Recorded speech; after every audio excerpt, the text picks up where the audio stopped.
Hello everyone. तो कैसे हैं आप सभी का स्वागत है बीपीएससी बिहार शिक्षक भर्ती परीक्षा के एक और नए वीडियो में। और साथ ही साथ दोस्तों, आप सभी को दुर्गा पूजा की बहुत बहुत हार्दिक शुभकामनाएं। तो कल दोस्तों, जैसा कि आप सभी का 9-10 का रिजल्ट जो है वो जारी कर दिया गया है। तो रिजल्ट जारी होने के साथ ही आप सभी का जो काउंसलिंग शेड्यूल है वो भी जारी किया जा चुका है। तो मैं आपको इस वीडियो में बताने वाला हूँ कि आपकी काउंसलिंग शेड्यूल जो है वो क्या रहने वाली है। साथ ही साथ आपको कौन कौन से डॉक्यूमेंट जो है अपने पास रखने हैं, जिससे कि आपको किसी प्रकार का कोई डाउट, कोई प्रॉब्लम या फिर कोई दिक्कत जो है वह ना हो।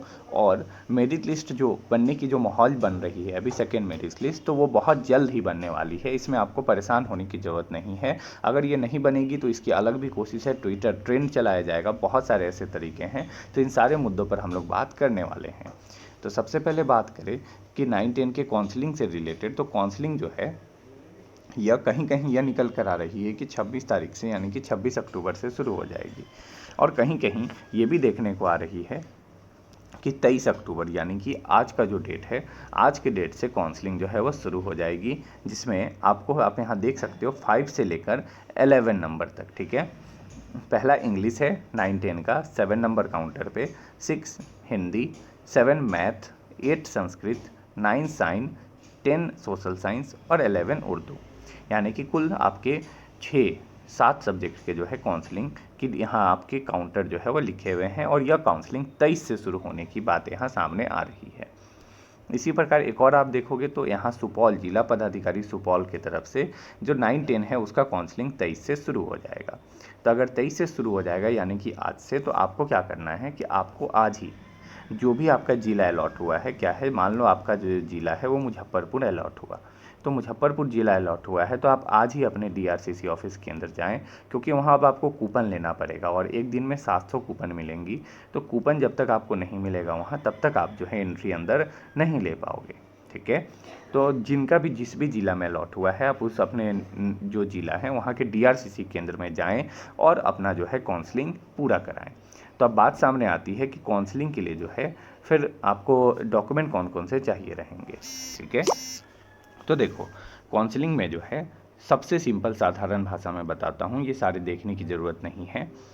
आपने क्या है, आपने जो भी डॉक्यूमेंट, क्या है, आपने जो भी डॉक्यूमेंट ऑनलाइन अपलोड किए थे, क्या है, जो भी आपने ऑनलाइन अपलोड किए थे, सबका एक एक कलर प्रिंट निकालो, क्या है, एक एक कलर प्रिंट निकालो।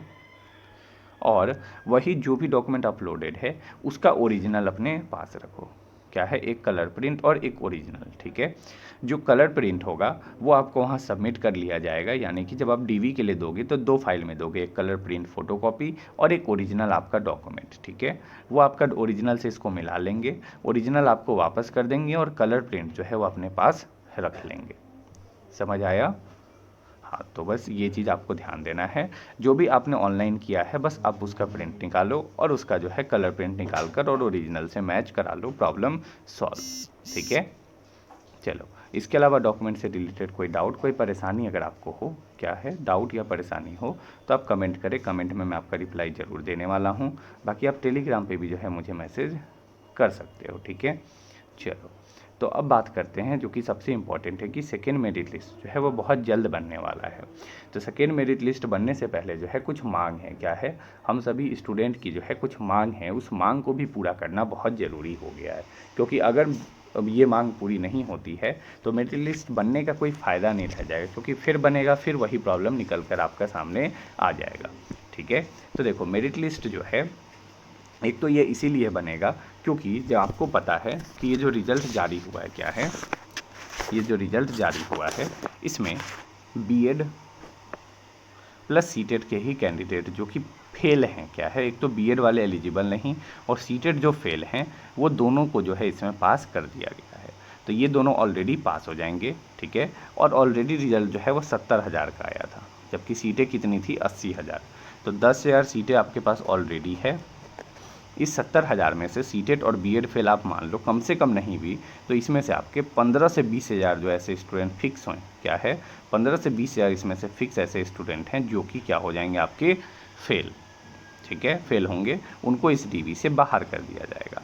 तो 20,000 यहाँ से खाली हो गए, यानी कि 50,000 का टोटल जो है वैकेंसी फुलफिल होगी, 20,000 यहाँ से भी बच जाएगी। अब 20,000 यहाँ से बची और 10,000 ऑलरेडी है, यानी कि कुल सीटें कितनी हो गई, 30,000। तब इस 30,000 के लिए जो है वापस से मेरिट लिस्ट बनना जो है वो तय है, इसमें आपको परेशान होने की ज़रूरत नहीं है। और कल एक न्यूज़ भी आया था निकल कर, और उस न्यूज़ में भी जो है बीपीएससी ने क्लियर कहा है कि शिक्षा विभाग बहुत जल्द जैसे ही वो आदेश देगी, हम लोग के पास जो है सेकेंड मेरिट लिस्ट रेडी है, वो हम जारी कर देंगे। क्या है, सेकेंड मेरिट लिस्ट जो है वो है, इसको जो है हम लोग जारी कर देंगे जैसे ही शिक्षा विभाग क्या है, जैसे ही शिक्षा विभाग वैसा कुछ निर्देश देगी। समझ गए? चलो, अब शिक्षा विभाग से आपको क्या क्या मांग करनी है, तो देखो मैं आपको बताता हूँ। शिक्षा विभाग से आपको मांग ये करनी है कि जो सेकेंड मेरिट लिस्ट आएगी उसमें 2-3 चीज़ को ध्यान रखना है। क्या? तो पहला ये कि पहला जो सीटेट फेल स्टूडेंट है, क्या है, सीटेट फेल स्टूडेंट है, उनका रिजल्ट वापस से ना लाया जाए। इससे अच्छा क्या किया जाए कि उन सभी स्टूडेंट से मांगा जाए अपना डॉक्यूमेंट आप ऑनलाइन अपलोड करो, और जो फेल हैं वो अपने आप छंट जाएंगे। दूसरा मांग ये है कि नियोजित शिक्षक को जो है बाहर किया जाए। क्या है, नियोजित शिक्षक को जो है इस बहाली से बाहर किया जाए। और बहाली से बाहर मतलब ये नहीं कि उनको जॉब ना दिया जाए, यहाँ ये है कि जो नियोजित शिक्षक हैं, क्या है, जो नियोजित शिक्षक हैं उनको उन्हीं के पद पे क्या है, उनको उन्हीं के पद पर जो है उनको आगे प्रोन्नति दे दिया जाए, उनको उन्हीं के पद पे जिस जगह अलॉट हैं पहले से वहीं पे उनको अलॉट कर दिया जाए।